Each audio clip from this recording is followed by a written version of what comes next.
Over the last couple of days we've been working around the One Course Stadium, helping to tidy it up, making the experience a bit more pleasurable for fans.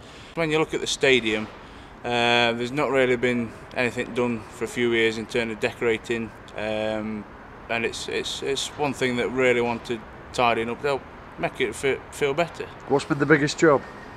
Oh, painting the blockwork easily. That can take gallons of paint, but obviously when you get the first couple of coats on, it solids up and it looks good. And you've done all this, am I allowed to say this, free of charge? Yeah, it's one of our things as a local company.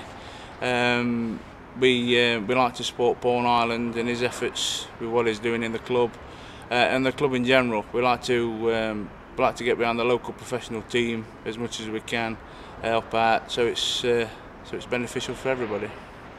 Last couple of questions, Steve. How long will the painting of the whole stadium take you and your men? Hopefully, we've had 3 or 4 days at it at the moment. Hopefully by the end of next week a good majority of it should be done.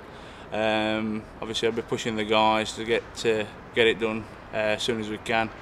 But by the end of next week should more or less be done, hopefully. And how much would work of this magnitude usually total to? Oh, you're talking as a rough cost for just the stands, probably about 6,000 or 7,000.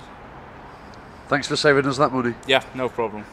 Steve and Des, the owner of Riley & Co, they're in hospitality every week. And Steve basically just came up with the idea and said, wouldn't it be great to get some paint on these walls? So obviously I jumped at the chance and said, what a great idea, Steve, when do you want to start? And basically he just said, yeah, no, let's do it. Let's you know, the great work that's going on in the stadium at the moment, with all the sponsors coming on board and everything else, it's just a great opportunity for, again, the club and also our sponsors to be working with the club. You can't thank them enough. I mean, it's great to be now in a situation where we've got companies that are coming on board and have been with us quite a few years that do want to give something back to the football club. And as I've always said, and the club is a community football club, and to be able to get the help from Riley & Co to be able to do these sort of projects, it's great. And as I say, from the club, we just can't thank them, thank them as much as possible for doing all this for us.